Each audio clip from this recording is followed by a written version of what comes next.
navigating real estate conferences like a pro, best practices and pitfalls. So we're going to be talking about attending conferences, exhibiting at conferences, best practices, and also some pitfalls that we've seen, what works and what doesn't. And then also which conferences to target outside of real estate and what our experience has been in doing so. Because for me, if you don't know, my name is Taylor Koo. I'm one of the investor relations associates here at passiveinvesting.com. And this year we've attended, about 7 conferences this year. And then we exhibited at 3 of them, one of them including our own MFI Con. And the other 3 were actually somewhat not so related to real estate, but had a slight little twist. And so we'll dive into that as we get to that slide. But definitely some nuances to there. Now, first off, we'll talk about attending conferences. In terms of best practices and attending conferences, number one, you just have to make sure you have a goal in mind. You can't just go to a conference and then expect that all your problems are going to be solved and your business is going to make $1 million a year just from attending that conference. A conference is heavily motivated on meeting, connecting with other people. And so one thing that we always do, even if we're just attending conferences, is look for and have a goal of a number of people you want to connect with, whether that's 10 people or 20 people, making sure that these are intentional connections too. Something to also look out for when you're attending these conferences is there are typically happy hours that are also there. So if you have like a conference app like Hoova or whatever conference app they have, typically there are happy hours or events that are happening before the conference, during the conference, and after the conference. And so trying to figure out where and who's attending and who's sponsoring that could definitely, I guess, create a more, it just creates more incentive just to be able to go out and meet people that you actually want to meet. And then also too, something that we also do, and I've seen other people within the industry do, is find out who's attending. Post on LinkedIn, let everybody know who's there. And most likely, especially if you're connected with a lot of individuals on LinkedIn, you'll see and hear people pop up in the comments and let you know that they're going to be there. And so then you want to go into these conferences warm as much as possible. If you're newer to the industry and you're just learning about it, still post something. You never know who's going to be able to see it or view it. Or let's say you are new and you see someone else post it, comment on it and say, I'd love to meet with you at some point and learn a little bit more about your business.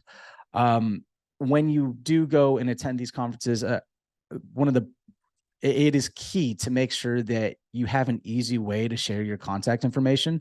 So I know Hoova, and I'm saying Hoova a lot just because that's considered the conference app for, it seems like our real estate conferences, or at least the ones that I'm connected with. And you can share contact information there. As long as you decide to exchange contact information. I know a lot of people do that, and I get a lot of messages leading up to it, even before the conference starts. And so I think that's an effective way. I've seen people use this digital QR code at conferences too, and honestly, it's a hit or miss. I think it's beneficial to be able to exchange that contact information, but it's something that I've always forgotten to do is once I save their contact, I don't know or remember which one that I've saved, because now I saved it, unless I send an actual message to them or I take a screenshot of their contact so I can go back and check and have that follow-up conversation. It goes directly to your phone, and then you might forget about it. So mobile app, it's a hit or miss. One of the easiest ways that I found is just within your phone, and it's sharing your contact card. So if you can see my beautiful picture here. This is my contact card on Apple. You can set it up, put your phone number, email, website, etc., LinkedIn profile down at the bottom. You can put a number of different a number of different contact information in your contact card. But what I do is I share contacts. So if you scroll down to the bottom, there's this button called share contact, and you can just text that to that person. And so when you text that, they get your contact information, and then most likely they'll send over a text back on who they are or their contact card. So I found that to be beneficial as well. And then number 3, when you're attending conferences too, I always like to come with a prepared reason to follow up. So if there is a reason to follow up and somebody was interested about your offerings, follow up and have that follow-up conversation. But something else, if you are newer and you have some form of platform like a podcast and you want to continue the conversation with them, inviting them or sending them a Calendly link after that initial conversation to record your podcast is always good. It's always good to have something in your back pocket instead of the whole, I guess, how can I add value to you, or looking forward to staying connected, or, hey, I'll see you at the next conference. Now, exhibiting at conferences is a little different. And it typically comes from a price point anywhere priced between, I've seen 2,000 all the way up to 25,000.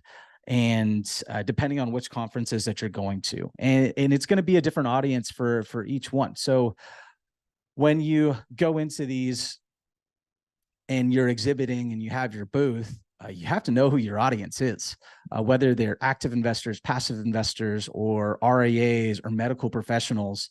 You have to sort of switch it up and pertain it to the audience.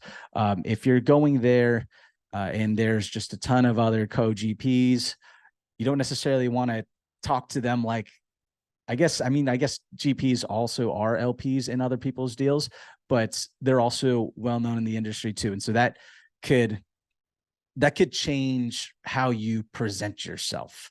You're not teaching a co-GP about, how multifamily is or storage is the greatest investment. It's just a different conversation. And then when it comes to I'll dive into this when I go to the different types of conferences, because like I mentioned, it's a little bit more nuanced with 2 of the conferences that we've attended, with some pros and cons. So stay tuned for this other one and knowing who's your audience. Now, marketing material. When you have marketing material, whether that's pens, hats, notebooks, newsletters, offering memorandums, make sure that you try and get their email. I know it's not going to happen every single time, but that's also the point of getting the marketing, or getting their information, and also having that marketing material is an exchange. It's the rule of reciprocation by Dr. Robert Cialdini. So if you give them something, they'll give you something. So make sure that you get their name, number, accreditation status. We typically have an iPad. I think that's best practices as well when it's there. But one of the cool things about this is, so we have if you're part of our passiveinvesting.com list, we actually have a physical newsletter that we send out to anybody that's signed up on our community. It's like a magazine. It has articles written by our directors, articles written by our partners, and articles and also investor spotlights too, of just stories about investors that are currently within our community and within our deals that actually get interviewed by one of our copywriters, and it's super official. When we go out to some of these conferences, we have an intentional branding newsletter saying this is this conference newsletter. And then we use this as the example, saying, hey, if you like the content here, we actually send something out to our investor database every single month at no cost to you. If you want to keep up with what we're doing, the asset classes that we're looking at, and also our take on the market. Something to keep in mind. And then one of the other things that comes up with exhibiting at conferences is become a speaker if you can, or have somebody from your firm become a speaker. I think this would be huge because it creates context with where you're with what you're presenting, and then also what you're offering. So we recently went to this one conference where we had a really good booth, really good table, at a really great location. Like everybody had to pass us in order, in order for them to see us. Like everybody essentially had to talk to us unless they were doing that awkward walking. And I kind of notice you, but I don't really notice you, but I'm still going to walk straight. Well, once, like, we were having good conversations, but once Dan spoke, and he spoke about the 8 red flags of passive real estate investing in his experience, it created a huge influx and context of people, of a context of what we were representing. And even on stage, he said, hey, if you want to talk with our team, we have a booth right out the door that you've probably seen with the cool hats and newsletters. So we've gotten a lot of people just from speaking, and it's just a little cherry on top. It's not necessary, but it definitely can boost your traffic towards your booth. Now, talking about best practices and pitfalls, as you can see, there's a beautiful team right there with the most handsome, second to the right. Best practices: when you host an event or attending an event, if you can and have the capacity, host an event afterwards. I know that there's typically plenty of other happy hours or dinners that people attend, but if you host your own and making sure it's relatively close to the venue, walking distance preferably, it gives more people an opportunity to learn more about you. I mean, when it comes to these conferences, honestly, it is like a marathon. I mean, you go in there for breakfast in the morning, and then you have all these different networking events and then speeches. And then a large part of the networking continues after all the speeches are done, and even after the happy hours, and even during the dinners. And that's where a lot of the relationships are built. And so if you host this event, you give people a reason to come to talk to you and see you and learn more about you. So definitely recommend hosting an event afterwards, making sure that you have iPads. So we use Typeform when people are putting in their information, and then it keeps them part of the sequence. When you are talking with other people at the conference, it never really goes well if you're just pitching right off the bat. So you definitely need to approach with curiosity and learn why they're at the conference, what they're looking to get out of the conference, where they're coming from, their experience level. It definitely needs to be catered to learning about the other person. And so when you are learning about the other person, you have to be present, you have to actively be listening. And when you are actively listening, this is one of the best techniques and strategies that we like to use, and then that we like to use at conferences, whether we're exhibiting or whether we are just attending. And we call this the handoff. The handoff is when you take somebody, you learn something about them, and then you introduce them to somebody else that could be of value to them.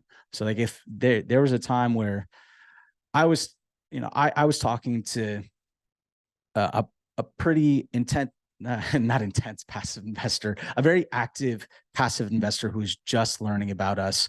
And we sort of got through a conversation, but I knew that he was looking to get even more involved. And so I wanted to make sure that our conversation was engaged. And then also he met our director of IR, because he was looking to invest a large amount of money, more than the typical minimum. And so what I did was, hey, I'd like to actually introduce you to my director of IR. He's from Chicago. You're from Chicago. Let me bring you over to him and introduce you.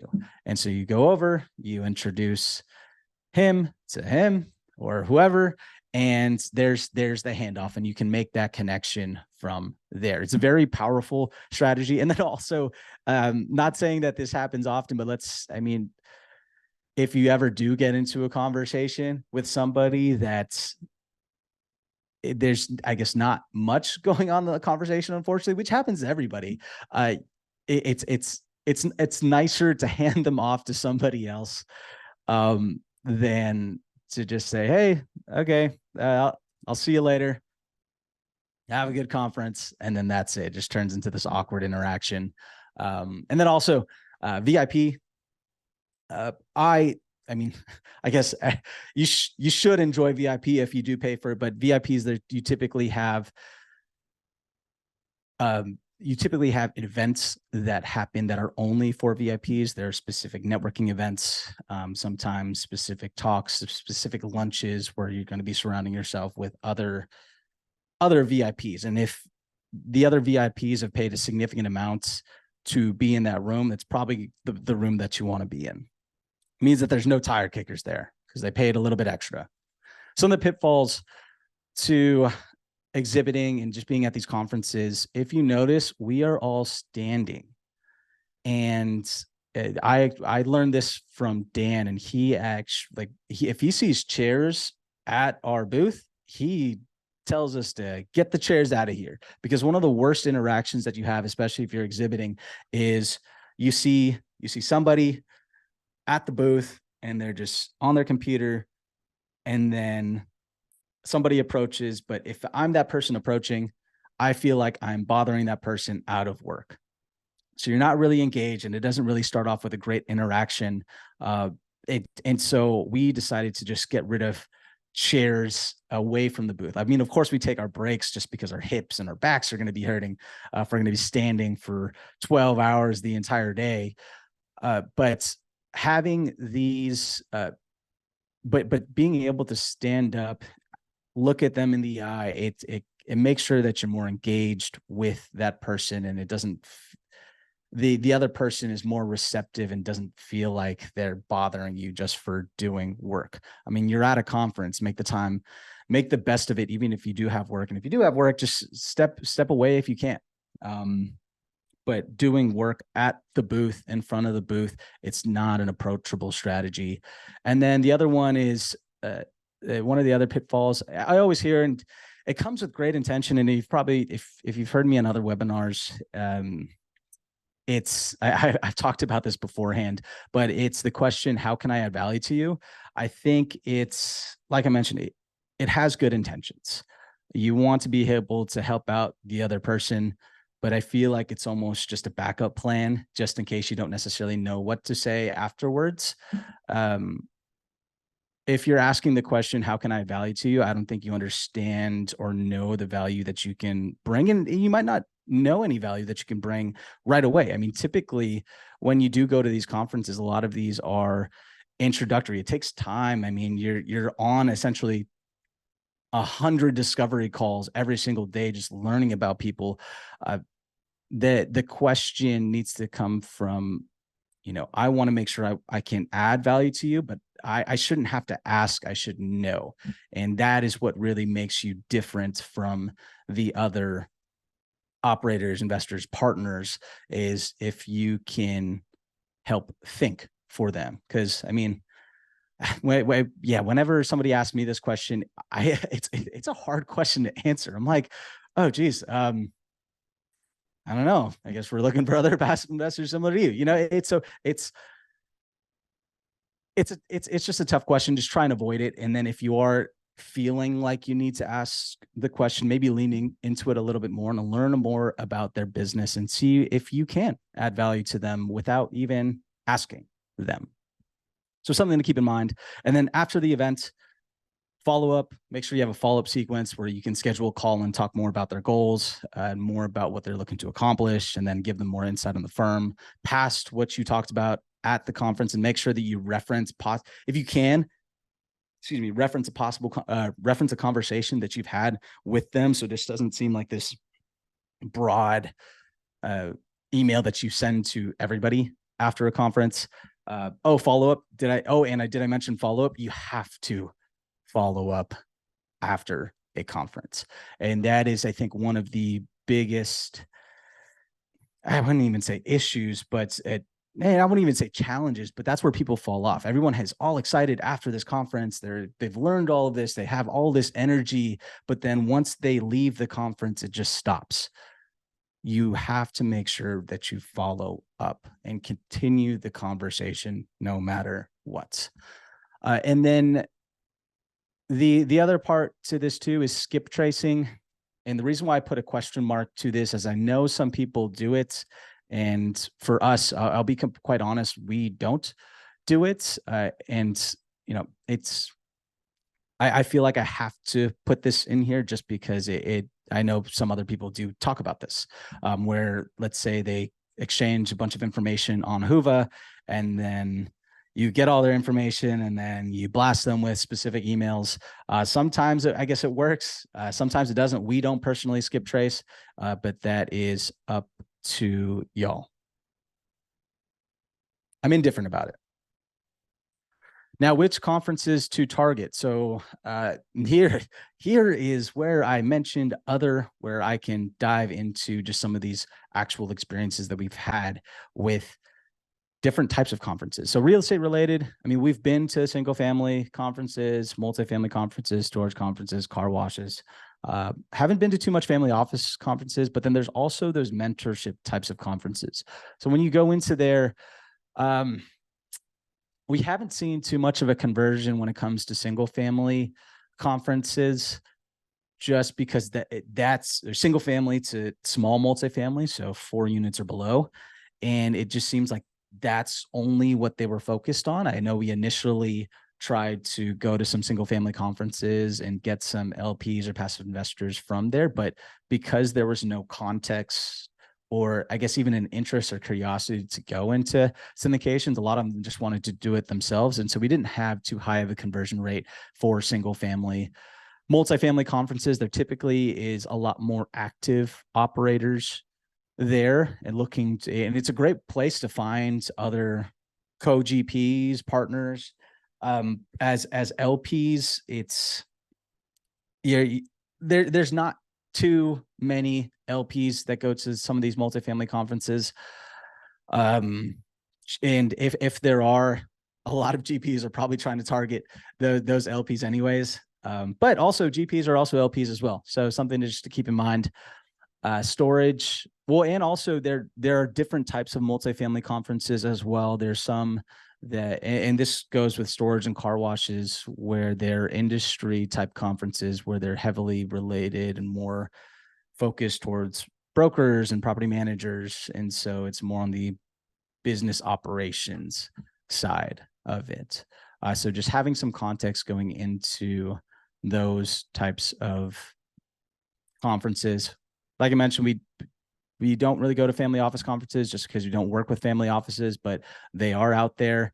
I'd be curious to know if anybody has gone to if anybody has gone to one of these family office conferences. And then the other conference that I have to mention is there are conferences that are hosted by mentorship groups.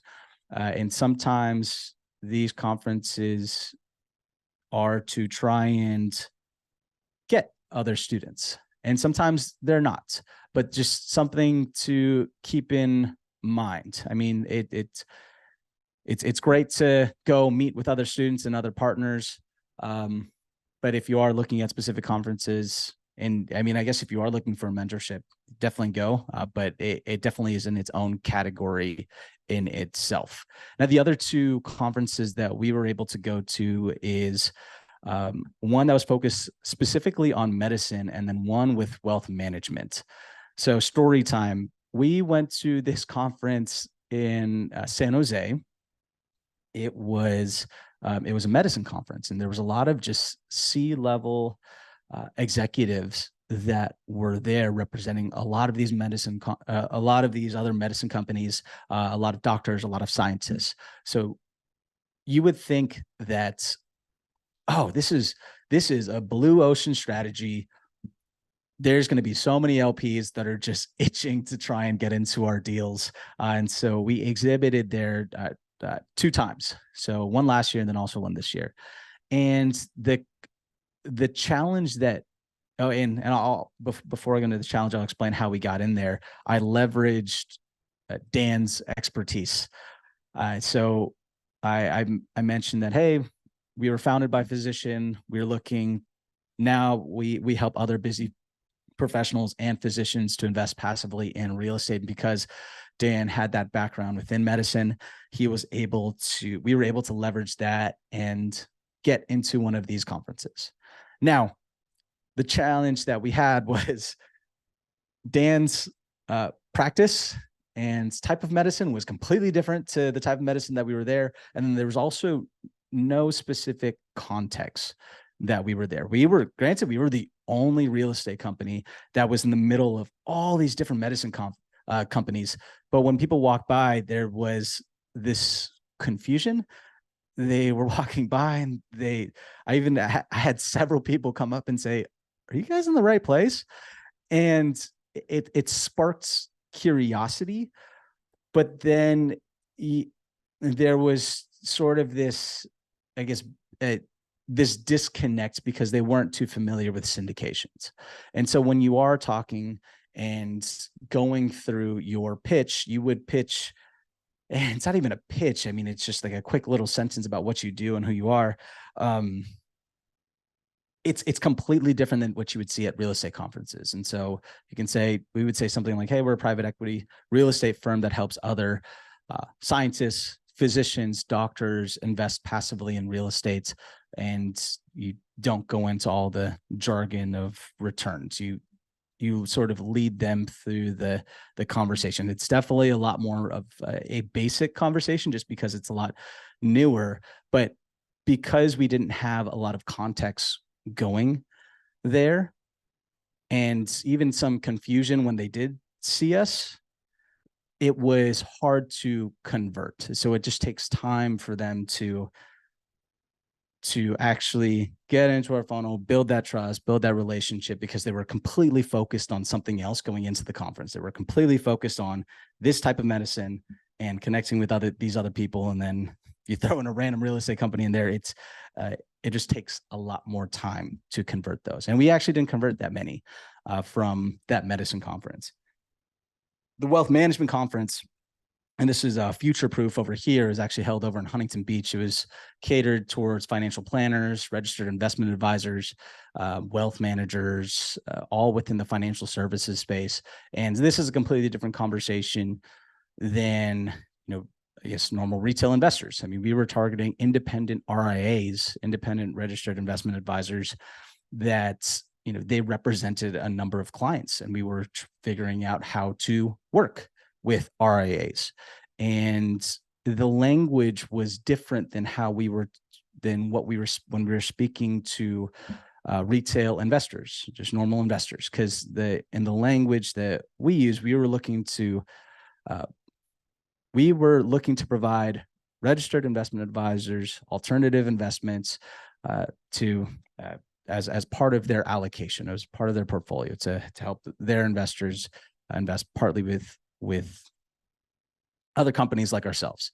Just because what you learn is that there's this big gap between alternatives considered like ourselves, and then independent registered investment advisors and their clients. And so figuring out how to speak their language, whether you're talking to doctors, scientists, RIAs, it makes a huge difference when you're trying to build that relationship. So something to keep in mind in terms of conferences to target. There's plenty of them out there, and I think there's a lot of opportunity. You just have to strategically go in there and have a somewhat of a unique approach. But make sure when you go into there, make sure that you are you, don't compromise yourself. And that is the end of the presentation. So we'll go into questions. Let me stop sharing real quick. And I kind of sped through that, and I'm sure. But I'm curious to know what y'all's experiences were like at different conferences. Have they been similar? Have they been the same? Any recommendations? And I can share it also with the group, because this is like a little mastermind for us. Make sure to use that chat box and Q&A box. Okay. All righty. Which top 5 conferences do you recommend going to? Okay, so I haven't been to all of the conferences, and I guess it would also depend on what you're trying to accomplish. But one of my favorite ones is the Best Ever Conference over in Salt Lake City. That one, I'm not even going to go top five because there's so many out there. I'll just go with my favorite one. It is Best Ever Conference. It's a mix of, I mean, there are a lot of operators out there, but you also have a lot of information and happy hours and events that happen as well. And so even just listening to a John Chang, who is the director of market research, and hearing his take on the market and also hearing what everyone else is doing, I think it's one of the best conferences out there. They do really do a good job. So Best Ever Conference. How do I remember everyone? Unfortunately, I don't. I wish I could remember everybody, but when I exchange my contact information, or let's say I get their contact information or I get their card, I always take a picture of it. I screenshot it, I take a picture of it so I don't forget. And then when I do screenshot or take a picture of it, or if I don't, or if I can, I'll save their contact and put a little note in their contact right there. And then I can go back and take a look at my pictures and then see if I missed anybody or if I needed to follow up with anybody in particular. But I mean, to be quite honest, it is hard to remember everyone, but I just try and remember something that was memorable from the conversation, even if it's something as small as, I remember okay, so there was this one person that I connected with. It was my second year in a row going to this conference, and we connected because he was teaching me how to dunk a basketball. I told him my goal was to dunk, and this was just talking outside of just real estate. Because I mean, we don't talk about real estate 24/7, and they want to just learn a little bit more about you. So I was telling him about my goal to dunk, and so we connected by just I guess the mutual interest of trying to dunk. And I mean, okay, I cannot dunk yet, and that was my first, literally my first line when I went up to him and said, "I am so sorry, I can't dunk yet, but next year." And so we were able to just start the conversation from there and talk about business and seeing how everything was. So trying to find something similar there. What were the 7 conferences you attended? So the Precision Medicine Conference, which is based over in Silicon Valley. So precision medicine is way different than being a chiropractor. To be quite honest, I still don't really know how we were able to get in and exhibit at that conference, but it was the Precision Medicine Conference, Best Ever Conference, Multifamily Investor Nation. I went to the Money Show in Vegas. There was no idea what happened to my camera. So Best Ever, Precision Medicine Conference, Multifamily Investor Nation, Money Show. There was PIMDCon, which is medical professionals investing in real estate. There was Future Proof, and then I feel like I'm missing one. Future Proof was for the registered investment advisors. There's one more that I'm not forgetting. Maybe it was 6. Well, let's just go with 6. Maybe it wasn't 7. 6. We'll just go with 6, unless I remember the 7th one. And I guess if I don't remember the 7th one, it wasn't that good of a conference. Yeah, of course, Alvin. I got you. I meet a lot and have a hard time remembering who I met in conversations. Yeah, it's tough. It most definitely is tough because there's just a lot of people. And I think that's also why I think there's a lot more value in the quality of the relationships and the quality of people that, not saying that there's low quality people that you meet, but the quality of the interaction. So instead of just focusing on how many people you need to meet at one given time, is try and focus on 5 memorable people that you can for sure follow up with and grow within the industry, or potentially partner up with someone at some point. And then, like I mentioned, let's say you did have a podcast or starting a podcast, it just creates an easier way to have that initial follow-up conversation afterwards, because then you're interviewing them, you're learning more about them, and it's an excuse just to have another conversation. So Yeah, it's tough. It takes practice though. It takes practice, note taking, screenshotting. What has been your most, thanks for stopping by, Lily. What has been your most memorable business encounter at a conference? Well, I will say me telling that one person that I couldn't dunk was definitely memorable, but not for the right reasons, because I think it was just because I failed. But one of the most memorable business encounters that I had at a conference, um, let's see. Okay. It was somebody that I met from a podcast. I interviewed him and I met him in person in real life. But what I did, I, I I introduced him to somebody else that was at the conference, and then they ended up doing a deal together. And then I saw him at another conference, and then he just thanked me. And it was a really cool thing to know that I could have helped out in that interaction.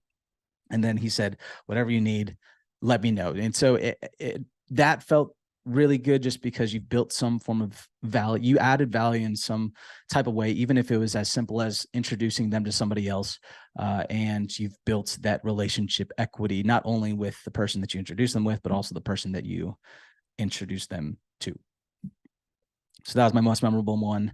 How many connections would you target as first time in a conference? First time going to a conference. Honestly, I would set the bar a little bit lower. Let's set the bar. I think 10 can be a lot. And so you want to have something that is achievable. I think you can definitely hit 10, but having 5 quality connections that you really want to follow up with, even have dinner with afterwards, I think would be 5 quality connections per day. I think would be enough. Typically, the first 2 days, if there are 3 days at the conference, the first 2 days are the most important. The third day, typically people are leaving. Unfortunately, unless they have the keynote on the third day, then people tend to stay around. But the third day, people are normally checked out or have already met somebody. So try and have those connections. Let's say 5 the first day, 5 the second day. Pile those into those first 2 days so you can have those initial conversations later on. How do you make use of virtual conferences? Ooh, that is a great question. That is a great question. Yeah, I mean, virtual conferences. I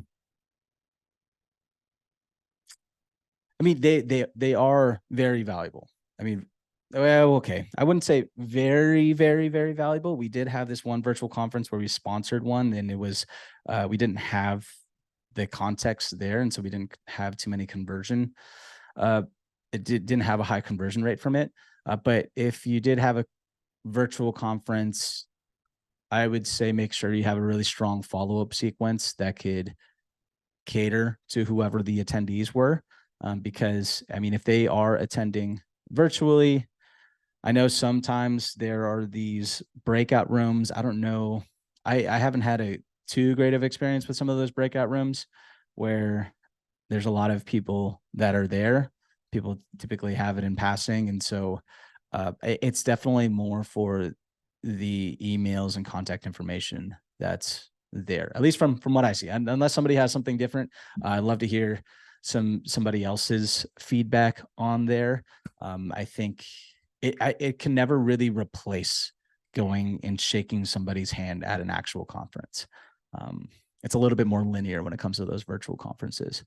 Why should a passive LP attend conferences? Any recommendations?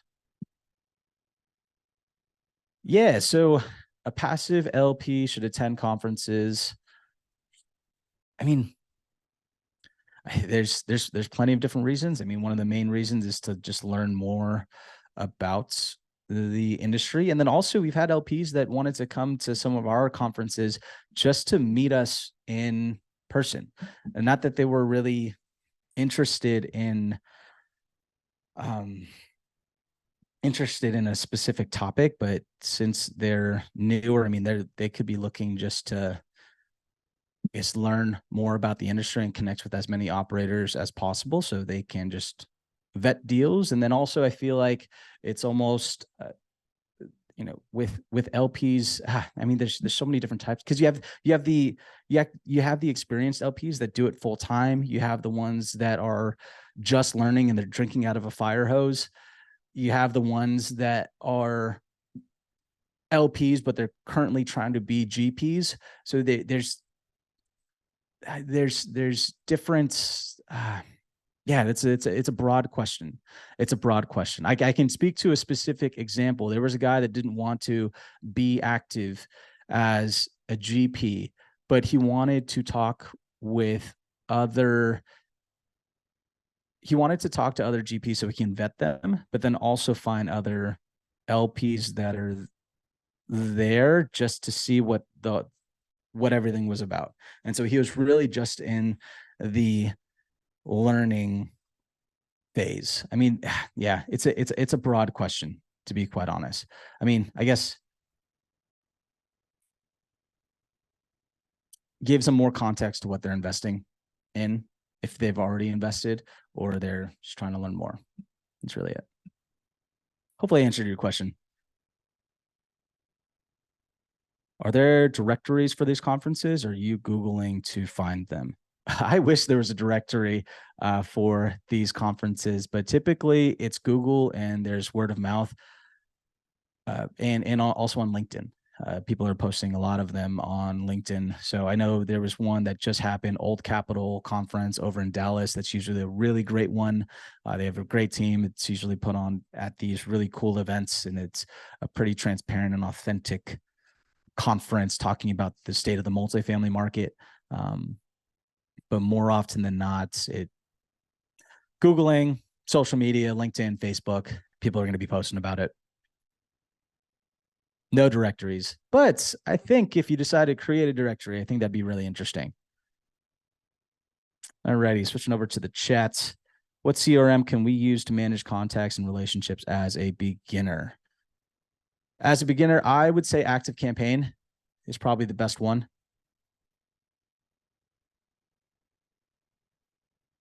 Yeah, Active Campaign. We were using Active Campaign for years, and then we just switched over to HubSpot recently. But Active Campaign does just fine. Yeah, Investor Portal, we are currently using IMS, which stands for Investor Management System, and very, very clever name. But we are in the middle of transitioning portals, just because with the current portal, it's only to track our active and there are investors' active returns with us. It's not where you can see open opportunities. So a lot of our process is a little bit more manual than we would like. So yeah, we use IMS, but there are others out there like Invest Next, Cashflow Portal, Syndication Pro. What's the other one? Oh, I can't even remember. Oh, Appfolio. Oh, great question, Lily. We have no idea which one we are switching to. We are currently in talks with a few of them, but just in case that a few of them are on this call, I cannot disclose that. But I also, to be quite honest, I don't really know which ones we're going to be switching to, but we're talking to a few, let's just say. If anybody wants, I probably should have put this in the beginning. If anybody wants to stay in contact, I'm going to put my contact information here. Feel free to shoot me a text. Give me a call. I am happy to help. Well, you already know my name. Don't know why I put that in there. Of course, my pleasure. Happy to help. Hey, Frenchie. Yeah, so it definitely is still available. There's no monthly membership, but once you're part of the club, you're just gonna be updated on our new opportunities, masterclasses we're hosting. So there's actually going to be a masterclass later today at 3 p.m. EST or 12 p.m. PST, which is my time, talking about 1031s and ticks. And then you'll be updated also on events that we're going to be having in your area. So occasionally we like to do investor dinners or happy hours where we just go around and meet with our local community and talk real estate and learn about each other over some good food. So yes, it is still available. And what I can do, and if you want, you can just shoot me an email or shoot me a text, and then we can schedule some time to talk and talk about getting you in the club. Thanks for stopping by, though. Oh, my pleasure, Alvin. Yeah, I think we're good. Thanks, everyone. Hope everyone has a great rest of your day, and go crush the week. Attend some conferences. Be intentional. See you, everyone.